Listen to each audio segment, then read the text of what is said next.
aujourd'hui j'ai une super nouvelle à vous annoncer. Vous avez dû le voir dans le titre mais vous ne savez pas encore vraiment qu'est-ce que ça signifie. Eh bien je voulais vous annoncer que j'ai été choisie pour être la marraine d'une nouvelle maison d'édition qui s'appelle Le Gâteau sur la Cerise. C'est une toute nouvelle maison d'édition qui est dirigée par des personnes qui ont déjà une très grande expérience en édition jeunesse.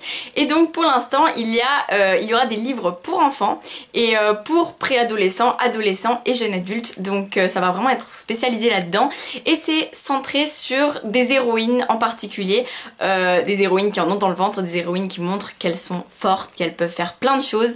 Et c'est vraiment positif pour les filles, mais ça peut être lu par tout le monde évidemment. Pour vous montrer un peu à quoi ressemblent les livres de cette nouvelle maison d'édition, j'en ai un qui concerne la littérature jeune adulte. J'ai ADN Vampire de Elodie Locke Béatrix. Donc vous voyez le livre est en format, en fait c'est un format carré presque.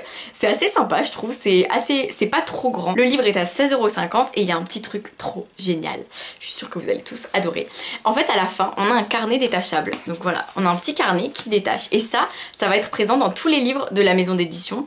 Tous les livres jeunes adultes en particulier, et pour les enfants ce sera plus des petits carnets d'activités parce que les carnets de base ça leur sert pas trop, donc ils auront des petits jeux à l'intérieur.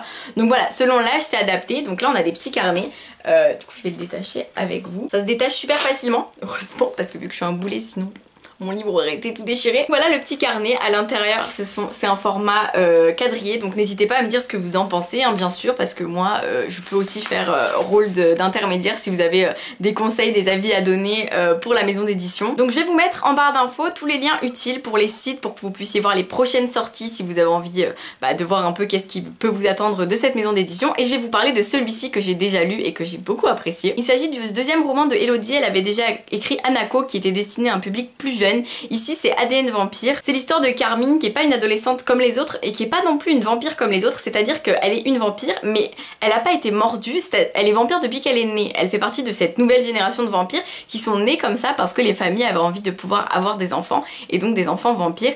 Et à l'adolescence elle commence à ressentir les effets de cette transformation, mais finalement elle a quand même toujours été, c'est un peu différent de ceux qui se font mordre et qui se transforment en vampires. C'est pas un livre genre totalement cliché sur les vampires, sachez-le. Moi c'est ce qui me fait toujours peur en fait dès que j'ai un livre sur les vampires, mais vraiment pas. Ici c'est vraiment modernisé, justement ça permet d'ajouter une touche d'humour, le fait que ce soit plus moderne, et puis c'est surtout plein de suspense et de mystère parce que c'est le but de cette histoire. Vu qu'elle a fait une bêtise à New York, sa famille va décider de s'installer en Écosse, donc ils déménagent, ses deux parents et son frère, et elle rentre dans un nouveau lycée. Bien évidemment personne ne doit savoir qu'elle est un vampire, sauf que c'est un peu compliqué parce qu'évidemment en s'attachant aux gens on a parfois envie de leur confier nos secrets.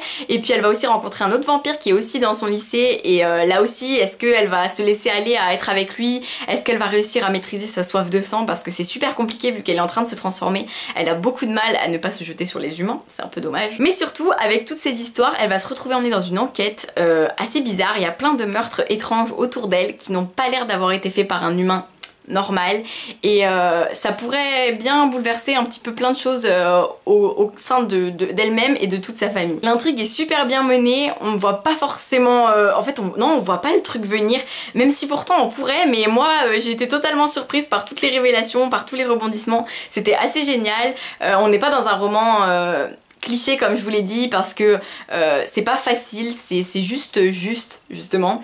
Le livre traite la vie comme la vie en général, donc ça c'est génial. Les personnages sont vraiment attachants, on a vraiment envie de savoir ce qui va leur arriver. On les aime beaucoup, on aime beaucoup Carmine parce qu'elle est toute mignonne, elle me fait bien rire, elle m'a souvent fait rire, ouais, mais en même temps elle a du caractère et on voit qu'elle a des défauts, et c'est bien parce que c'est une héroïne qui en a dans le ventre, mais elle sait admettre que parfois elle a des faiblesses comme tout le monde et qu'il faut passer au-dessus de ça. Bref, c'est une héroïne géniale pour un roman que j'ai vraiment beaucoup aimé. Donc si vous avez envie de découvrir cette première parution du Gâteau sur la Cerise et que vous souhaitez avoir un petit carnet détachable, n'hésitez pas à vous jeter sur ce livre. Moi en tout cas je suis très heureuse de pouvoir être associée d'une manière ou d'une autre à cette maison d'édition en étant la marraine, ça me fait très plaisir. Du coup ça me permettra de vous parler très souvent de leurs nouveautés, de leurs nouveaux livres, et j'espère que ils vous plairont et que mes vidéos à ce propos vous plairont aussi. Voilà, n'hésitez pas à me dire en commentaire ce que vous pensez de cette vidéo, si vous avez envie d'acheter ce livre, si ce nouveau concept de maison d'édition vous plaît. Moi en tout cas je vous tiens très vite au courant pour de nouvelles choses sur cette maison d'édition. Je vous mets tous les liens utiles en barre d'infos évidemment, et je vous retrouve très vite pour une nouvelle vidéo.